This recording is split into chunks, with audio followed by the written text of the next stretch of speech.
Mr. DJ Rose, Verteezy, and C's. Welcome you to the No More Black Tears podcast. Black tears that's heaven sent. Barack the first black president. I love my black skin. I love walking in black excellence.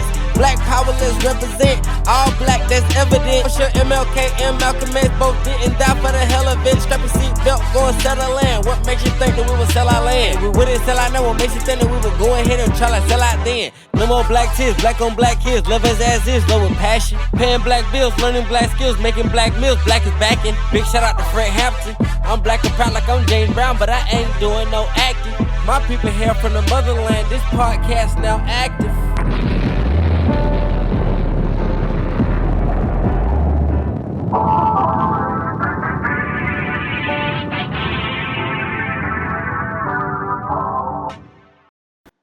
No More Black Tears podcast. We back in the buildings. Me and Verteezy here for y'all. You know what I'm saying? All happened in the week. Verteezy, what we got? So this week in sports, we got a North Carolina State high school team that doing the track state championship apparently lost on the technicality because as they was finna to win before the run across the finish line, raised his arm and basically did a celebration signal, and the judges and the refs basically disqualified the team, making them lose. As of this last, recording, I looked up it today, Rose, and apparently it's in appeals court. The school decided to try to appeal it. What's your thoughts on this team being disqualified and possibly losing the state championship? Yeah, I think that there's rules in place for a reason. And I want to say he was warned not to do this, and he did it anyway. And that was part of the reason why they probably disqualified him. But if he wasn't warned, then I don't think that's right. But I want to say he was warned and he did it anyway, trying to show out. And so if they don't win the championship because of him, hey, it's too bad. It's on him. I don't know too much about track in terms of individualistic goals, like when teams win, is there an MVP for the team and stuff like that, like in other team sports. I don't feel like I never liked celebrations disqualifying stuff. Like I don't like in college if a player about to score a touchdown and they taunt, and before they score the touchdown don't count. I never liked that rule. I'm glad the NFL don't have no shit like that. Now I'm okay with you being penalized, like when you make a catch and you do too much, or you tackle someone and you do too much. So like if they had like a little MVP, I'll be okay with him being disqualified for getting the MVP of the race or whatever. But as far as the team not being able to be champions, I always lean to I want shit decided on the court or on the field, man. I don't really want technicalities to come in place like that. But like you said, rules are in place for a reason, man, and you gotta follow these rules, man. Especially our young black men in this country. Speaking of rules and young black men, so Rasher Rice is going to start a 30-day jail sentence. Now, if you remember when he had that little car incident a couple years ago, he got put on probation and he was given 30 days, but the 30-day sentence was suspended from jail, long as he did things probation. He violated his probation this week when he tested positive for marijuana. So now he got to sit down for 30 days. He's in the middle of rehabbing his knee. They said that might throw his rehab course off. Rose, you just got to be smarter, man. Like you already got lucky. And I just feel like sometimes, God only going to let you skate so many times. Like we talked about a couple weeks ago, Henry Ruggs, who was a talented receiver now, who's going to potentially be able to play this upcoming season if he gets his parole. Man, if you Rasher Rice, be thankful nobody got, died in that accident. Be thankful you ain't sitting down in prison like Henry Ruggs had to do. You got put on probation. Man, follow the probation, man. You can't stay off the weed for however long your probation is, or you can't even just pass the drug test or whatever. Like, come on, man. Like, yo, man, you got too many people count on you, including yourself. I don't know if he has kids, Rose. I'm going to assume he do, because most of these young niggas got kids by the time they get to their third or fourth year in the league. So it's like, man, you got a chance to get $100 million contract, man. You make just a $50 million contract, which is enough money to set your family up for life and endorsements and stuff. And you keep playing with it by making decisions that just does not behoove you. Yeah, man, this big dummy. That's all I got to say. You big dummy. You know what I'm saying? The dumb jock theory has come true again. You know what I'm saying? I hate that, but it came true again. You big dumb jock. You know what I'm saying? Now your recovery from your knees, you gonna be recovery from your knee surgery in jail for 30 days. You playing with the best quarterback, one of the top best quarterbacks ever. How's he gonna trust you? How when the thing comes down to it, he's gonna be like, dog, did he study? Did he study this right? Did he go this? How's he gonna trust you? And you know Travis Kelsey, he's on the tail end. So you supposed to be the man. Man, just big dummy, man. One last thing about this Rose, so crazy. I was keeping up with the draft process. I don't know if you was, like, a lot of draft shows was talking, and it was so crazy because speaking of him being a big dummy and Mahomes trusting him, what about the organization? Because there was a lot of draft shows and experts saying the Chiefs might draft a Mekhi Lemon, a Cornell Tate in the draft because of the fact Rasher Rice was just making so many mistakes and they didn't know would he be with the team long term. And what did they do? They traded up for that corner. So the team decided to say, hey, we're going to fuck with you, dog. And look what you did. Yeah. Speaking of quarterbacks, man, Aaron Rodgers resigned with the Pittsburgh Steelers. I want to say it was $22 million guaranteed, $25 million total. First things first, shout out Nick Wright. What's your thoughts on him just resigning with the Steelers, Rose? I kind of already figured he was going to resign with them because they didn't sign a quarterback. They didn't do anything else in the free agency. So before then, they didn't draft a high quarterback or try to move up in the draft. So I kind of figured he was coming back. And the way he was talking to Pat McAfee on this show, I kind of figured he was coming back. So I feel like he wants a retirement tour, and I think he deserves it. But come on, man, you barely made it through last year, man. So what's gonna make the difference this year? You think him coming back to the Steelers make a difference for the Steelers? He's better than any other quarterback they got on that roster, but they could have made some different moves to get somebody that was better than him though before he signed. But they was waiting on him. True. I agree with that, man. I mean, like you said, this was the most obvious signing all offseason, man. Like everyone kind of figured Aaron Rodgers would go back to the Pittsburgh Steelers. It was just obvious. That don't even seem like there was any other teams that even wanted his ass, to be honest. So the Steelers was just really just waiting for him to just decide was he gonna retire or come back. As far as the division go, I mean, the Steelers got a solid roster, man. And it just comes down to, man, I just don't know if Aaron Rodgers is that dude anymore, man. Like I still, even though they won the division last year, and this gonna sound disrespectful, I still got them finishing probably third in the division, man.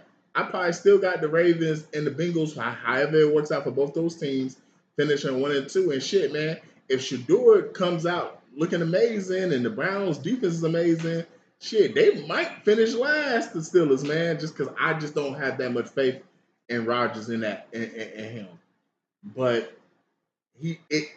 his announcement of retiring at the end of the season kind of overshadowed the signing, man.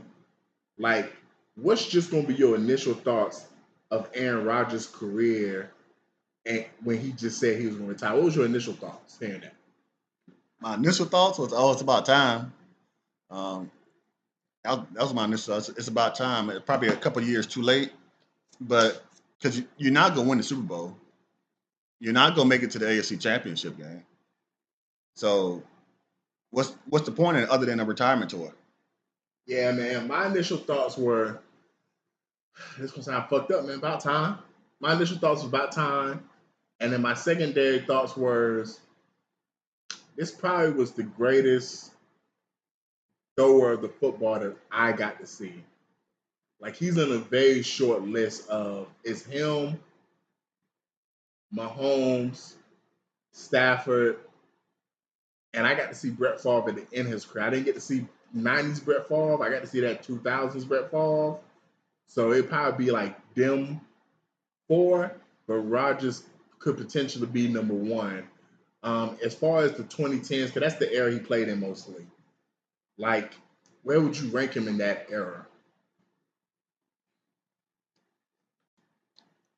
I would say because in the 2010s, Peyton was on his tail end. I know he signed with the Broncos in 2012, so he was on the tail end of his career. So if we was doing the 2000s, then yeah, I would have Peyton above him. But since Peyton's, I'm not even going to include Peyton. But so it's right behind. Brady's got to be number one because he was still winning championships in the tens. Mm-hmm. So right behind Brady, number two. And I actually got a list, bro, of the 2010s quarterback because Aaron Rodgers, I think he might have started his first game on 8, but that's 2 years into 2000. So his era to me is the 10s. Man, Russell Wilson's number 5. I had Peyton Manning as an honorable mention because even though he only had like 3 good seasons, man, those 3 seasons, bro, especially that one year was just so amazing. Yeah, when he had 60 touchdowns. Like, yeah, man, and 5,000 yards with all the touchdowns, 2 Super Bowl appearances, 1 Super Bowl win, But Russell Wilson would be number 5, man. 2 Super Bowl appearances, all the numbers he put up. Russell, you're going to remember the decade. You're going to remember Russell Wilson for this decade. Some people gonna be mad that I ain't got Cam, man. I just feel like Cam didn't just do enough winning consistently. Like he put up the gaudy numbers, but it was just too many seasons where I just feel like the Panthers was irrelevant. And it's funny, man, because I'm number 4 is a quarterback in his division that I feel like got overshadowed because of the other quarterbacks in the division because they was bigger names. But he put up probably better numbers throughout the decade than Cam. Matt Ryan, number 4, probably. Man, it's funny you said Brady was number 1. I actually got Brady like number 3. I feel like Brady was cool in the 2010s, man, and he had some great moments. I feel like he's the best playoff quarterback. But I never was afraid of Brady in the regular season. I just never looked at Brady in the regular season and was like, I never thought he was like a top 3 quarterback in the regular season. I thought he was the number 1 quarterback in the playoffs, but if I had to compare it, it would be like what Mahomes is doing these last 2 years. He just gets to the postseason and then he reminds us, oh, he is the best quarterback. And then number 2, Breeze. Breeze was just the man. Like the numbers he put up, I don't know if we're gonna see another quarterback do that. I really think Aaron Rodgers in his era was probably the best quarterback. He won like 3 of his MVPs in the 10s. He was putting up the best numbers, man. I think he only won 2 of them because he won 4. He went back to back a couple years ago. So okay, so he won 1 he won some in the 20s. Yeah, he went back to back. Okay, so he won 2 of his MVPs in the 10s, bruh. Like he was playing at an elite level, got to a couple conference championships, put up gaudy numbers, and just when I think about Aaron Rodgers in that decade, I'm going to think to myself like, if I had to compare it. If there's a quarterback that I'm afraid of with the ball in his hands on the last drive of the game, it's Tom Brady. But going into the game, it's the playoffs, Roseo. It's a regular season game, and going into the game, and I know my team got to face this quarterback. I ain't gonna lie, I'm gonna be real. I never wanted the Falcons to face the Packers because it just seemed like I think that Rodgers don't get enough credit for this. His ability to have 40 touchdowns and 5 and 7 interceptions. He was doing that before these other niggas. Like now that's normal. Back then, if you was putting up 40 touchdowns, 30 touchdowns, you was throwing 15 interceptions. Like that's why I hated facing Aaron Rodgers. Cause it was like, yo, bro, this nigga is not giving my team a chance to get the ball. Yeah. Like I'll never forget that playoff game in 2012 where they came to the dome. And I remember at the end of the game, they said this nigga had more touchdowns than he did incompletions. This nigga had 5 incompletions that game. Yeah. And that was a good Falcons team and ran us off the field, man. So yeah, man, I definitely have number 1. Before we move on, we gotta talk about the all-time conversation because he's an all-time quarterback. Yeah. So outside of his era, where would you place him? I got him at number 5 all time. I got him at number 5. I got Brady at number 1. Okay. I got Joe Montana at number 2. Okay. I got Peyton Manning at number 3. Okay. I got Pat Mahomes at number 4, Okay. and I got Aaron Rodgers at number 5. Now, you know what's so funny? So I had him ranked higher in his era, but you got him ranked higher all time. Okay. Because all time, I got Brady number 1. I swapped Montana and Mahomes. I got Mahomes number 2, Montana number 3. I got Peyton number 4. And I actually got Elway number 5 because I got to see the last year to Elway's career. Plus, you know, come on, I got YouTube, bro. I can look at all the history of him, and he's one of the most talented guys ever played. But I got Aaron Rodgers number 6, man. And, you know, I'll say this. He's been bad the last couple of years, but he's going to go down as one of the greatest quarterbacks to ever play this game. Yeah. You know, and he's probably going to be the greatest quarterback that we got to see play, if you want to be honest. In terms of just talent, pure talent, it's going to end up being either him or Mahomes. In terms of just the most talented quarterback we got to see, it's going to be between him and Mahomes, because some of the throws Rodgers was able to make in his prime was ridiculous throws. Like, he was very, very accurate on the run and very accurate from throwing from weird positions. And that nigga just had a cannon for an arm, man. Yeah. You know, so moving on to people who's trying to make their legacies, let's go on to the NBA playoffs. What's your thoughts on the playoffs?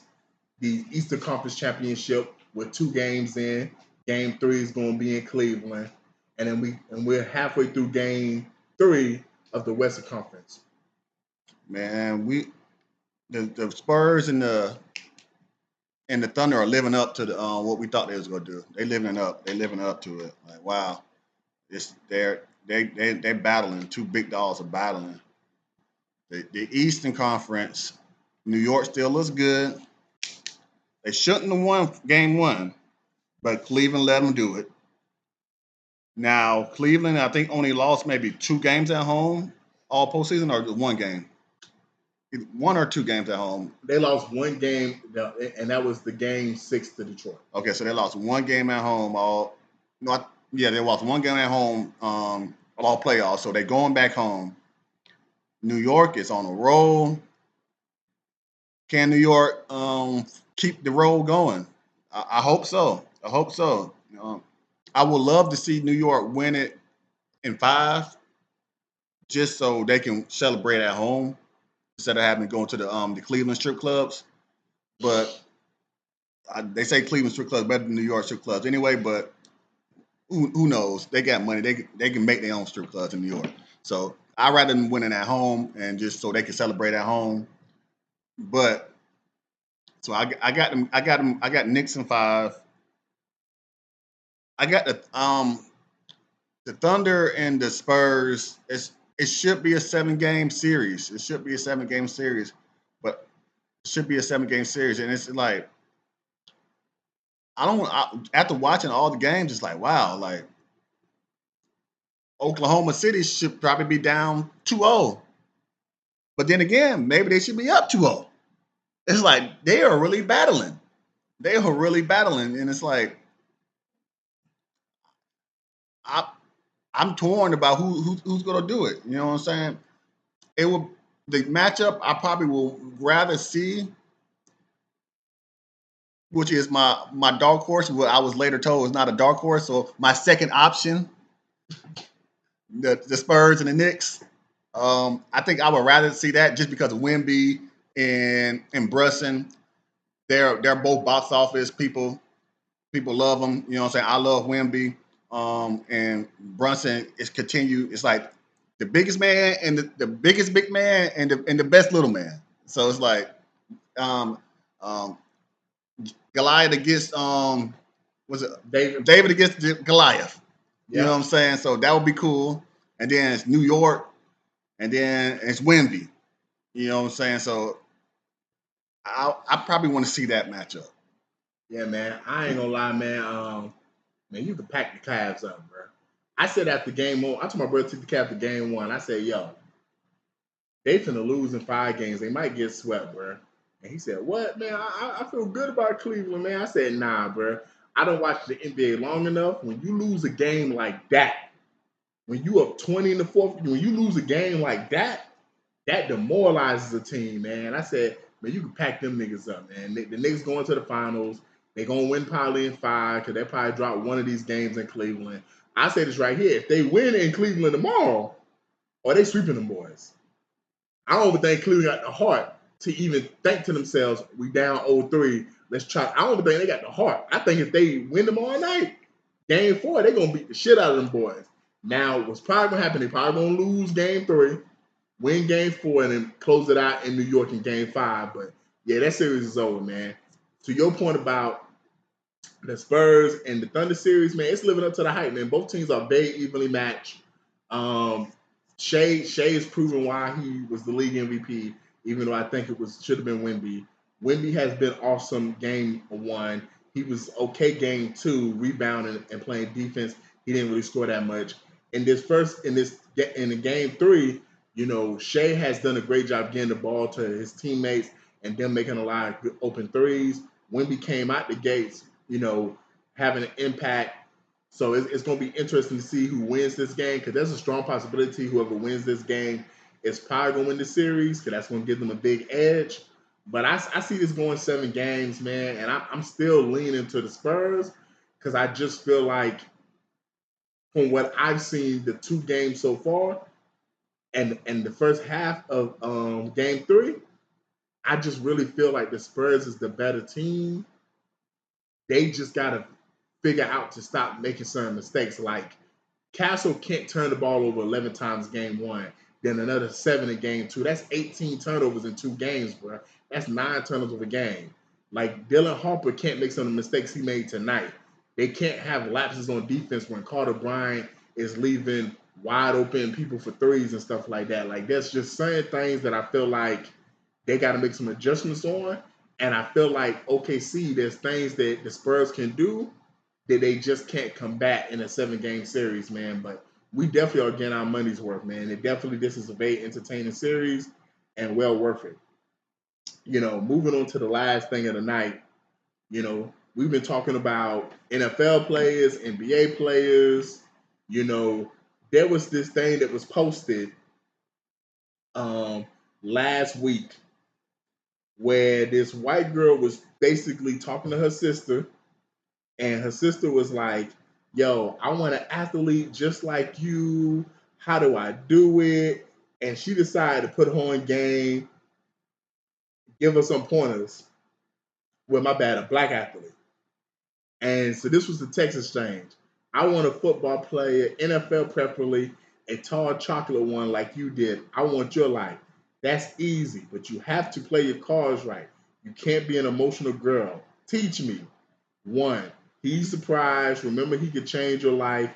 You can't change his. 2, dealing with cheating. Don't look for it. Girls will throw themselves at him. Some will succeed. If it's just a fling, let it go. But don't let him get emotionally attached to no one. P.S. He'll always be attracted to black girls. Activate that shenanigans in her by picking at her and let her see it. He'll ditch her quick. LOL. If she's like us, though, it'll be harder because more than likely she's playing to win him too. Make him choose. 3, be an asset. Fold his clothes, buy and bring him his food, do his homework, completely integrate yourself in his life where he can't function without you. 4, don't embarrass him, don't cheat, don't text other men. His cute friends and teammates will try you, ignore it. Just in case the relationship goes south, another athlete will see you as gold. 5, go completely wild on him in bed. Use your throat spray, do any and everything, be spontaneous, make it go down anytime, anywhere. And 6, his mom, Lexi, do not tell his mom anything. 7, always look good for him and push for marriage, or at least to have a multiple kids. In 2 years on draft day, you'll be a millionaire and your friend, and you'll never have to work again. What was your thoughts when you read all that? Hey, man. Man. Pimping ain't easy. She laid down the law for y'all. And I hope y'all was taking notes, because this is not just for an athlete. That's how you do it for an athlete, yeah, but this is for any good man. This is how you do it. This is how you lay it down. And anybody can follow these rules. A black girl, Chinese girl, Puerto Rican girl, white girl, anybody can follow those rules. You know what I'm saying? Just do it. You know what I'm saying? Like Nike. You know what I'm saying? It's because everybody ain't pipping. Some people are simping. You know what I'm saying? Everybody ain't macking. Some people are lacking. But she was spitting pure gold. And I suggest every woman out there that's looking for a husband or a long time mate to follow those rules, and you'll have a prize. Man, there was four things that crossed my mind, man. The first was this is why white women are getting married at a higher rate than black women and Asian women for that matter too, because they are trained to be wives.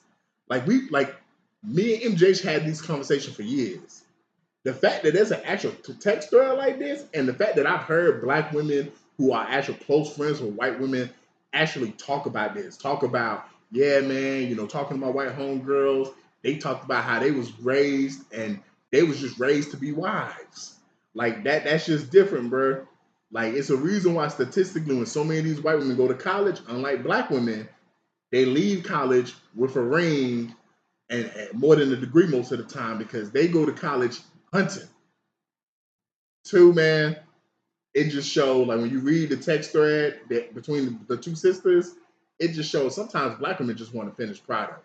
Like they don't want to have to deal with the grind and the struggle. Because if you're dealing with a poor college athlete and someone who might not be starting at the time, or you're dealing like if you're just saying any man like you're saying, so let's say you're just dealing with someone who's trying to go to school to be a lawyer, a doctor, and they come from an impoverished background, it's going to take longer to get that gold or that diamond. And you're gonna have to be there when they on the come up. And the white ladies can see that. And I remember hearing this in college from a black girl who had a group of white friends, and they said white women are taught to look for investments. They are taught to look for that black boy that's really good at IT or in the medical field, or that black boy that's really athletic and got a chance to go somewhere. And like that's what I thought right there. And then the last two, man, when she said the cheating shit, man, this just shows you, man, the top percent of men are always going to have options. Like when she said that he's the prize, that like the cream of the crop of men, and ladies don't want to hear this, Rose, they're going to always be the prize. The cream of the crop of the men. The men that actually can sustain themselves, the men that can take care of you, the men that can pay all the bills, your bills and stuff like that, they're going to be the cream of the crop. And you want to know why, Rose? Because there's a lot of women that want that man. There's a lot of women that even if that man only makes $65 a year, if that man can put you in the house, pay your car note, pay all the bills, let me tell you, there's a lot of women that want that. And so like that man is always going to be the cream of the crop compared to just a bad bitch. And the reason why is when I go on Instagram every day, you know what I see? I see a lot of bad bitches. Like they out there, bro. The same way Joy Taylor said, it's a surplus of dick. It's a surplus of bad bitches out there, bro. For every successful nigga, is probably at least 20 bad bitches. And then the last thing, man, some of you niggas got with money is just lame, dog. That's why they get played, like you were saying, Rose. Like I feel like most men with money should kind of already know this. Like you should already kind of see that you being targeted and that woman with you because you got paper. Now, the only time that it may not be that case, and I'm just gonna name 4 athletes that I always respect their, relationships that they post online, because I don't really hear too much bad stuff. LeBron, Steph, Kyrie, and Westbrook. Because from my understanding, they all been with their women since they was in high school and college, and that just goes to what I was saying about you gotta kind of be with that nigga on the come up. You kind of gotta be with that nigga before he really, really make it. Because if you not with him before he make it, I'm trying to tell you, once he make it, you get a nigga like Gilbert Arenas, he only going to get an exotic bad bitch. He not going to look for no regular sister from Atlanta, Georgia. No, he looking for just an exotic bad bitch. You know why? Because he a lame with money. So guess what he want, Rose? He wants some shit that he could never get when he was a lame. So, ladies, sometimes you might have to look at that lame ass nigga and be like, before this lame ass nigga come up, I need to go ahead and get with him. Because once he get money, he gonna think to himself, man, it's time for me to dog all these women out like I've been getting dogged out for years. Final thoughts, Rose? Yeah, final thoughts. Cal Bush died. You know what I'm saying? He was and he was only 41 years old, and and that was surprising. They're not telling you how he died, or they say he had some serious illness. But he just won a race last week, and this week he gone. You know what I'm saying? I wasn't one of his biggest fans, but I knew about him. You know what I'm saying? So it was just a surprise and a shock to the sports world and definitely to the racing world. Um, um, so shout out to his family, man. May they get some, you know what I'm saying? I guess prayers and offerings, I guess, to them. Speaking of death, man, I saw a video, you know, where Michael Smith was talking about the passing of his wife. And I was just stunned because I didn't know his wife passed away. Granted, like, he's not a very public figure like that, but it was just kind of surprising because I listened to podcasts with him, looked it up. His wife passed away last December because of a rare form of brain cancer. And, you know, my thoughts were, I just remember the first time I saw Michael Smith. He was one of the first black people I saw on ESPN. You know, I remember seeing him on Inside the NFL and SportsCenter as an NFL insider. I remember when he then moved on around the horn and sometimes would be on PTI when either Tony or Mike Wilbon wasn't there. And then he got his own show, His and Hers with Jamel Hill, you know, and then he did the 6 p.m. SportsCenter with Jamel Hill. And, you know, for those who followed him, he always talked about his wife, talked about how his wife was with him when he was broke, when he was struggling, how he grew up in a situation where his credit was so bad, his wife had to help him build his credit up, you know, to be respectable. And in the interview, when he was talking about it, he had a picture of his wife. He was breaking down in tears and talking about how much his wife meant to him and how he just wants to remember his wife and not think about how she struggled for the last 2 years, and then pointed at his kids, because he got 3 kids, and was talking about the things they're accomplishing. And he gave all the credit for his kids to his wife. I saw that the other day, and I was really hit by it. And then, like you said, Rose, Kyle Busch passed away.